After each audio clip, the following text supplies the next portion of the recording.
sommes les experts en littératie numérique et puis nous allons vous présenter une nouvelle application, mais permettez-nous de nous présenter d'abord. Kira, Christine et Patrick. Donc aujourd'hui, nous allons vous présenter Bloops.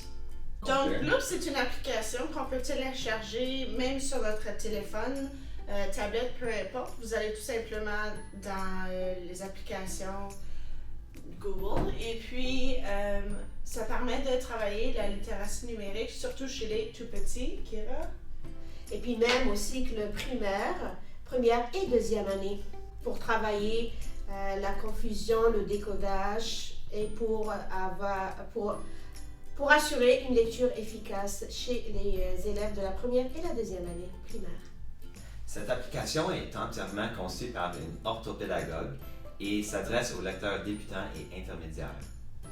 Alors, Bloops, c'est une application pédagogique pour apprendre la lecture, disponible pour iPod Touch, iPhone et iPad.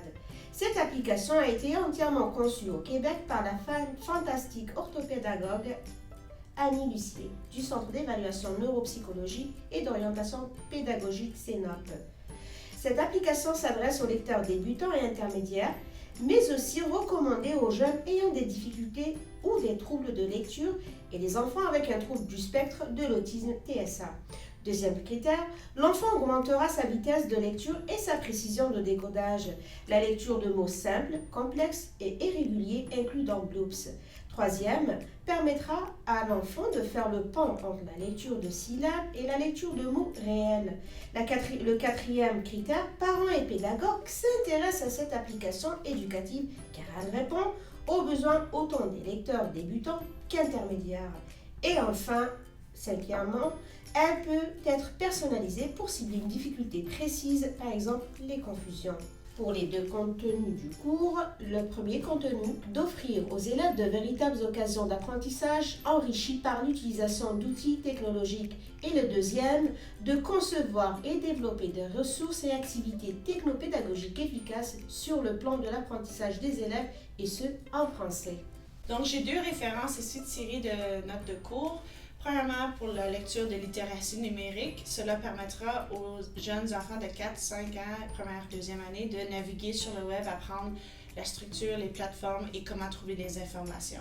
Deuxièmement, tiré des notes à Bibliomédia, nous avons les fondements de la littératie numérique.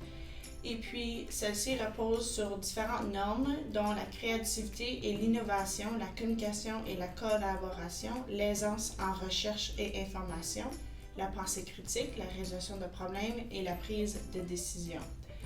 Pour ce qui est des critères forts de l'application, elle est entièrement conçue par une orthopédagogue, donc elle est approuvée.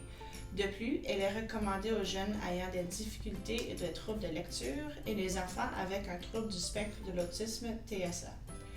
En plus, l'application est personnalisable, donc elle peut répondre à des besoins précis.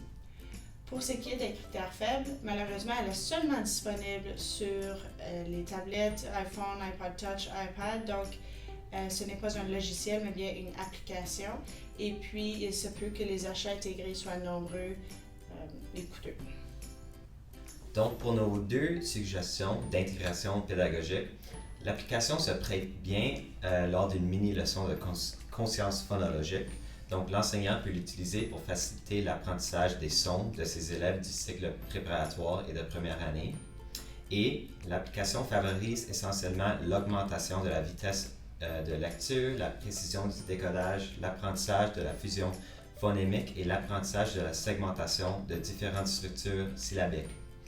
Et nos deux conseils aux futurs enseignants, ça serait bien de se familiariser avec l'outil numérique afin de l'intégrer efficacement dans ses planifications et aussi de prévoir les difficultés que pourraient éprouver les enfants.